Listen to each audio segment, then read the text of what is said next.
It was a cold Monday morning. People were rushing to work. The small coffee shop on the corner of 5th Street was full. Everyone stood in line, tired and quiet, waiting for their morning coffee. A black woman walked in slowly. She looked around, 70 years old.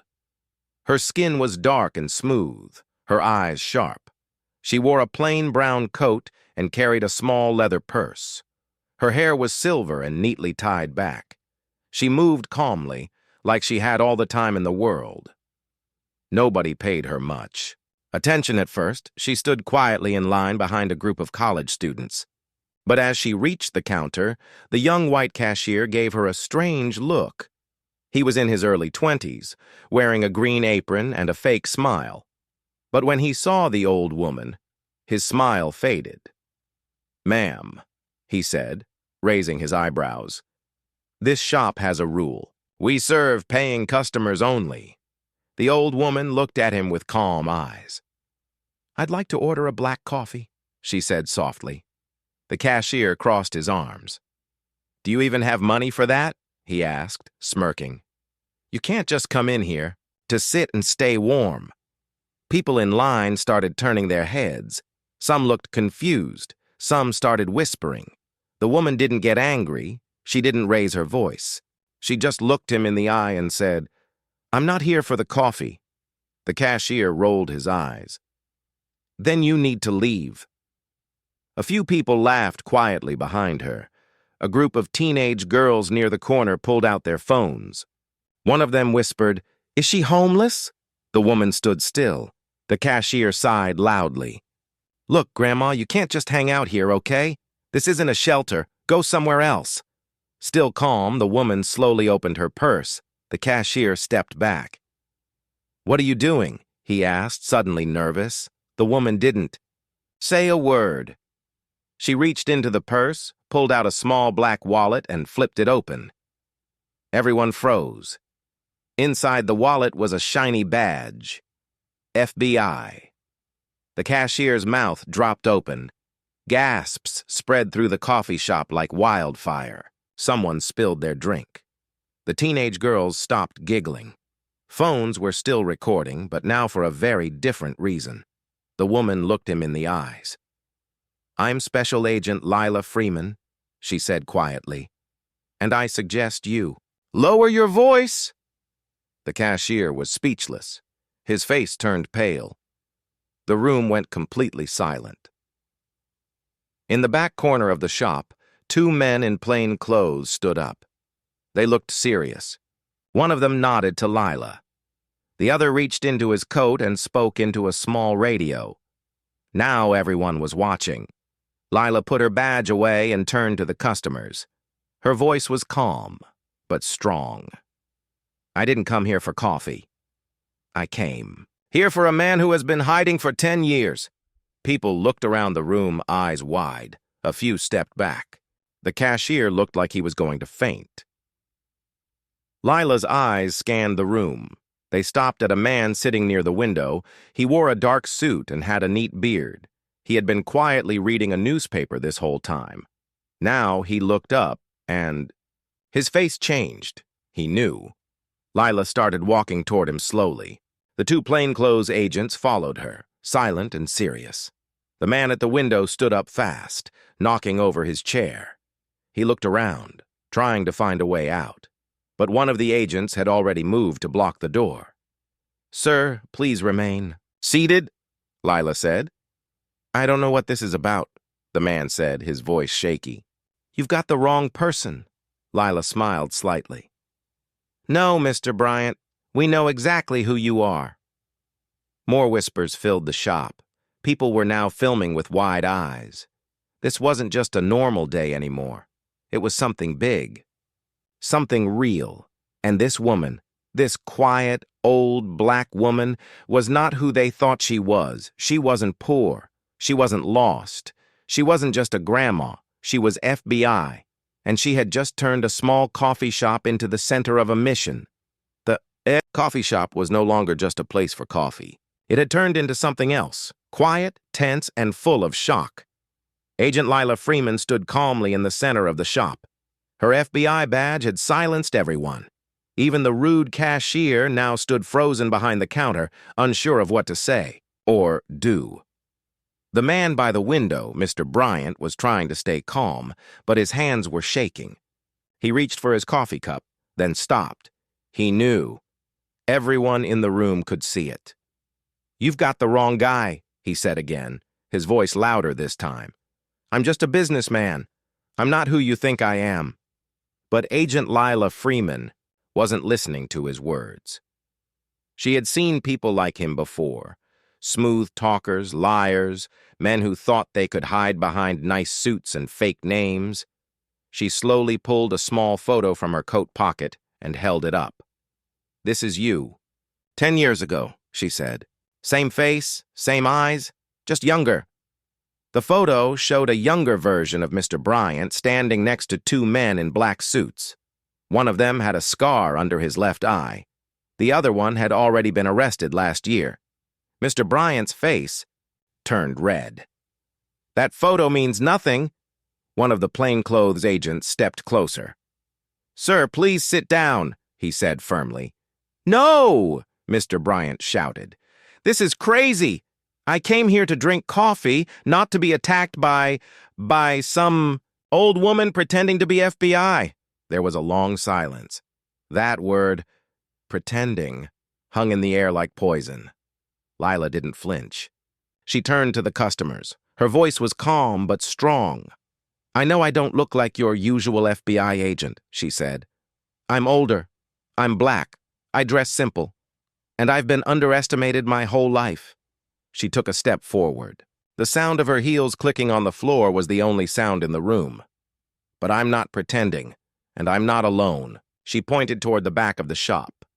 Everyone turned. A third person stood up. It was a woman with short hair and dark sunglasses. No one had noticed her before. She took out a badge from her jacket and said clearly, "FBI, backup team is outside." Now, Mr. Bryant really started to panic. He looked around for a way out, but both exits were blocked. He stepped back and knocked over a table. "You can't do this," he yelled. "I have rights." "You do," Lila said, "and you'll use those." "Rights in court."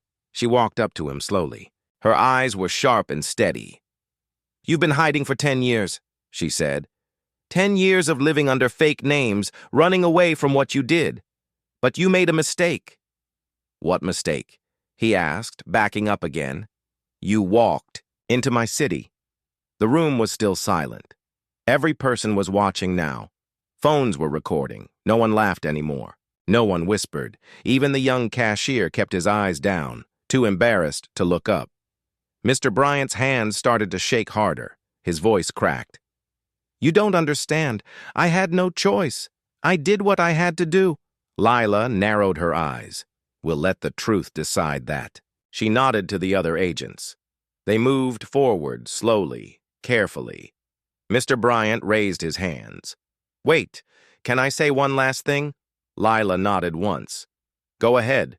He leaned in close and whispered something into her ear. Her eyes widened, just slightly. For the first time, her calm face showed a crack, a flicker of emotion, maybe anger, maybe pain. But she didn't speak.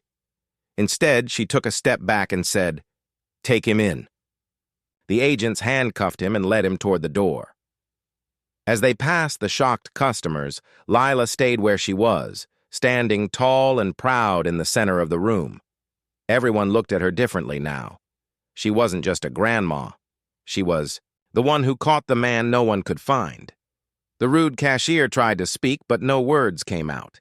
He just stared, ashamed. Lila finally turned to him. "Next time," she said, "think before you judge someone." Then she walked out of the coffee shop, her coat flowing behind her, the door closing softly behind her, but the silence remained. Agent Lila Freeman stood outside the coffee shop. Her breath came out in small clouds in the cold morning air. People were still watching from the windows. Some had followed her outside, some were whispering. Others were still recording on their phones. The man they thought was the target, Mr. Bryant, was now in handcuffs. But something was still wrong. Lila didn't smile. She didn't relax. She just stood still, looking down the street. One of the agents walked up to her. "That went well," he said. "Bryant didn't even try to run far." Lila shook her head slowly. "He wasn't the real target." The agent looked surprised. "What do you mean?" Lila looked back toward the coffee shop, her eyes focused on someone sitting quietly at the far table, someone no one had noticed. A tall man wearing a dark green jacket sat alone. He hadn't moved during the entire scene. He had a newspaper in his hands, but he wasn't reading it. He was watching Lila through the glass. Their eyes met. Lila's expression changed. She knew that face. "That's him," she said quietly. "The real one." The agent followed her eyes. "Are you sure?" Lila nodded. "Positive. His name is Carter Miles. He's the one Bryant worked for. Should we go in?" the agent asked. Lila didn't answer right away. She just walked toward the door, her coat swaying behind her. This time, her steps were faster. Inside, people noticed her coming back. The cashier stepped aside, avoiding her eyes. The customers grew silent again.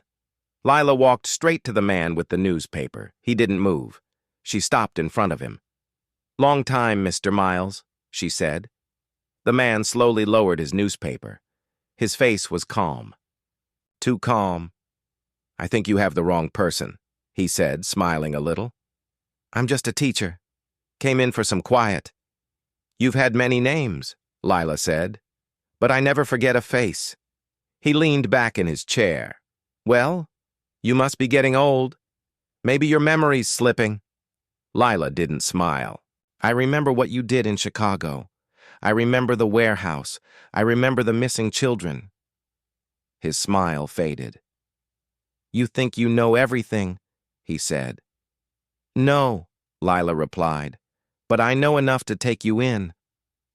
She pulled out her badge again. "Carter Miles, you're under arrest for trafficking, fraud, and conspiracy." The room went completely quiet again. But Carter didn't panic. He smiled again, this time wider. "You don't have proof." Lila opened her purse. She pulled out a small flash drive in a clear plastic bag. "I found it last night," she said, "in Bryant's hotel room. It has everything." Carter's face finally changed. His smile dropped. Lila leaned closer. 10 years ago, my brother disappeared while working undercover in your crew. We never found him. But I kept digging." Carter stood up. "You don't want to do this here." "I do," she said firmly. 2 agents walked in from behind. Carter saw them. He looked around for a way out. His calm look was gone now. He knew it was over, but he still had one more thing to say. "You don't know what's coming," he said. "This goes higher than you think." Lila's face stayed firm. "Then I'll keep climbing." The agents handcuffed him. As they let him out, customers moved out of the way. Some clapped, others just stared. The rude cashier stood frozen, shocked that a quiet black grandma had just taken down 2 dangerous men in one morning. Lila walked slowly behind them, but before leaving, she stopped at the counter. She looked the cashier in the eyes. "Coffee still hot?" she asked calmly. He nodded quickly. Yes, ma'am," she smiled a little. "Good." Then she walked out of the shop, this time with the real target in custody, but something still burned in her heart, her brother. He was part of this story, and she was going to find the truth. Agent Lila Freeman sat alone in her car. The cold wind blew outside, but she didn't feel it. Her hands rested on the steering wheel. Her eyes stared straight ahead, but her mind was somewhere else, years back in time. Before the badge, before the respect, before anyone knew her name.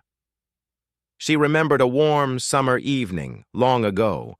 She was sitting on the porch with her younger brother, Marcus.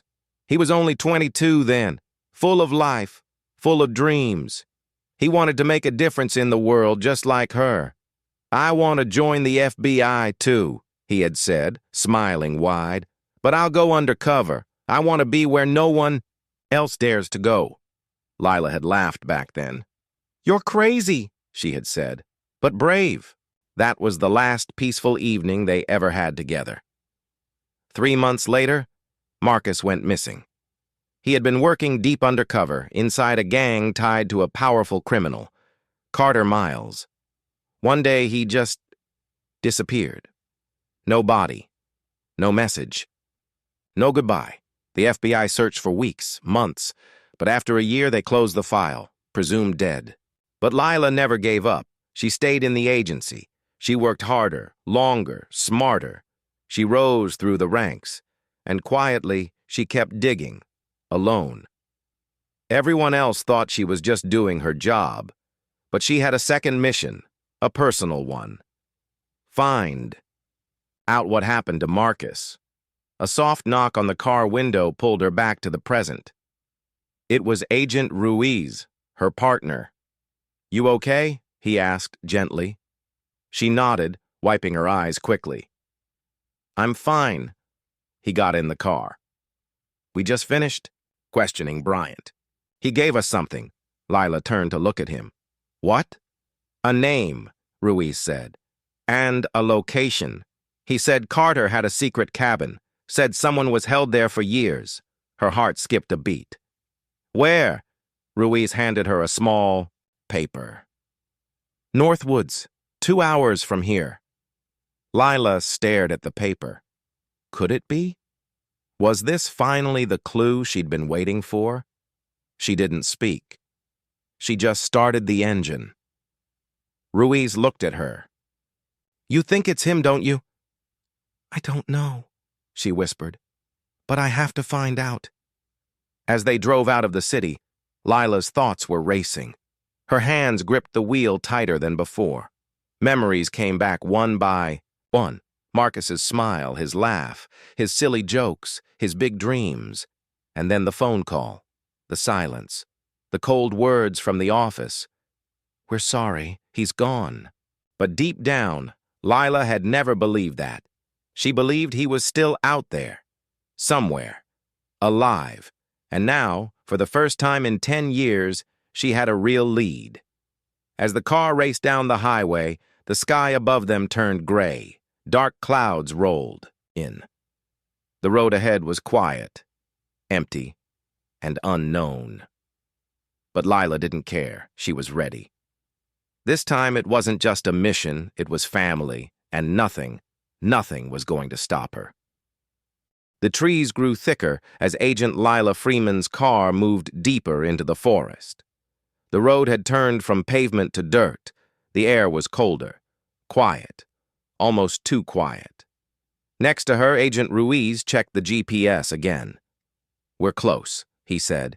It should be just around that bend. Lila didn't speak. Her hands stayed firm on the wheel, her eyes locked ahead. They had been driving for nearly 2 hours. Every minute felt longer than the last. Her heart beat faster with every mile. What would she find? Was Marcus really there? Was he alive? They turned the corner slowly, and there it was, a small, broken-down cabin hidden between tall pine trees. The windows were covered. The door was slightly open. No smoke, no sound. Ruiz reached for his gun. We go slow. We don't know who or what's inside. Lila nodded, her voice quiet. I'll go first. They got out of the car and walked through the dry leaves. Each step crunched beneath their boots. The wind moved gently through the trees. A bird flew off suddenly, startled. Lila stopped in front of the door. Her hand reached out slowly. She pushed it open. The door creaked. Inside, the cabin was dark and cold. Dust covered everything. A single chair sat in the middle of the room. Old food cans were stacked in one corner. A thin mattress lay on the wooden floor. Ruiz stepped in behind her. It's empty. Lila looked around. Her eyes searched every corner, every shadow. And then she saw it. A small photo, pinned to the wall with a rusted nail.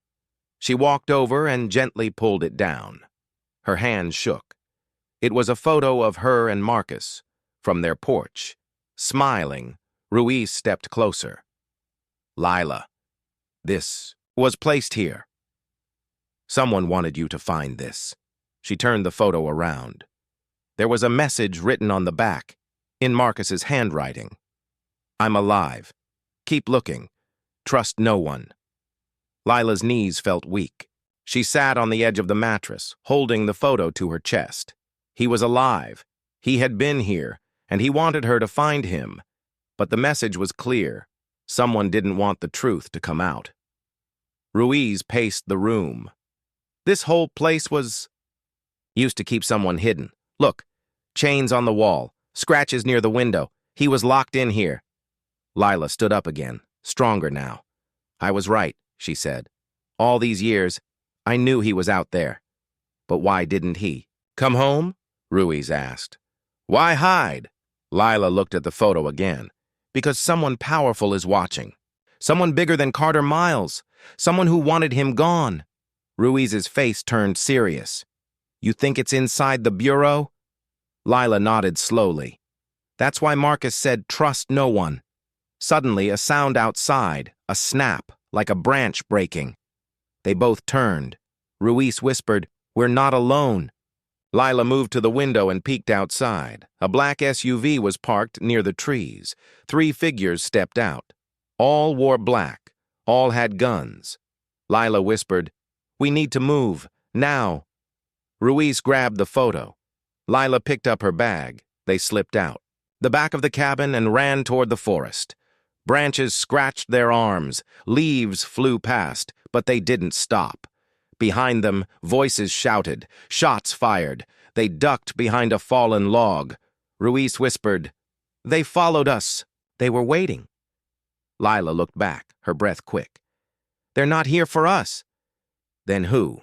She held the photo tightly. They're trying to erase the truth, and Marcus is the key. Ruiz nodded. We're in deep now. Lila looked. Ahead. The forest was wide. Dangerous. But she knew one thing. She couldn't stop now. Not when her brother was still out there. Not when the enemy was closer than ever. Lila and Ruiz kept running through the thick forest. Behind them, the armed men were searching, shouting and firing warning shots. But Lila didn't stop. She held the photo tightly in her hand. Her brother's message repeated in her mind. I'm alive. Keep looking. Trust no one. After almost an hour of walking and hiding, they finally found a quiet, hidden spot near a river. Ruiz checked around for danger while Lila sat down on a rock, catching her breath. They're not chasing anymore, Ruiz said. They must think we went the other way. Lila nodded. But we can't go back to the cabin. They'll destroy everything. Ruiz looked at her. We need to call for backup. Lila looked up slowly. And risk calling the wrong person? Ruiz went silent. That's when her phone buzzed. It was a message. No name, no number, just 5 words. He's in the city, tonight. Her eyes widened. Marcus. Ruiz leaned closer. That came from a ghost line. No ID, someone's watching us. But it means he's alive, Lila said. And he wants us to meet. Or it's a trap, Ruiz warned. Lila stood up. I'm going. Ruiz hesitated, then nodded. Then, I'm going too. They made their way back to the car, hiding and watching from a distance. The black SUV was gone. The cabin was empty. The photo and chains were gone too, erased, just like the truth. They drove back to the city in silence. The sun had already gone down. The streets were lit with orange streetlights. Lila kept checking her phone. No more messages until they reached the old train station downtown. It was nearly empty, dark, quiet. And then he stepped out of the shadows, a man with long hair, a beard, and tired eyes. His clothes were torn. He walked with a limp, but Lila knew that face. Marcus, she whispered. He looked at her, his eyes full of pain, but also relief. Hey, sis, he said softly. She ran to him and hugged him tightly. Her eyes filled with tears. I thought you were dead. she whispered. I almost was, he said. They kept me locked up for years. I escaped 3 months ago. Ruiz stood back, watching carefully. Who are they? Marcus turned slowly. That's the part you won't believe. He looked around to make sure no one was listening. It wasn't just Carter Miles, he said. He was small. The real boss is someone inside the government. Lila's face changed. Who? Marcus looked. Straight at her, someone in the FBI. Silence. Lila's heart dropped. Ruiz stepped forward. Do you know the name? Marcus nodded slowly. I do. But if I say it out loud, we're all dead. Lila grabbed his arm. Then write it down. We'll protect you. He pulled a crumpled piece of paper from his coat and handed it to her. Lila opened it slowly. Her eyes widened. It was a name she knew, a name from the top. She looked at Ruiz. This goes all the way to Washington. Suddenly, a loud shot. Marcus gasped and fell too. The ground. Lila screamed, No! Ruiz turned and fired toward the shadows. But the shooter was already gone. Lila held her brother in her arms, blood on her hands. He looked up at her with weak eyes. Finish it, he whispered. Expose them. Then he closed his eyes. Lila sat there, shaking, heartbroken, but her eyes burned with fire. She stood up. This isn't over, she said. Ruiz looked at her, his face pale. They're coming after us now. Lila held the paper tightly. Let them, she said. I'm ready. The hospital lights were bright, but Lila didn't feel their warmth. She stood in the hallway, staring through the glass. Her brother Marcus was alive, but just barely. The doctors had removed the bullet. He was now in a coma. They said the next 24 hours would decide everything. Agent Ruiz sat beside her. They tried to finish the job, he said quietly. Lila didn't answer. She was holding the paper Marcus gave her. The name on it still burned in her mind. Director Howard Gray, one of the top men in the FBI. A man she had trained under.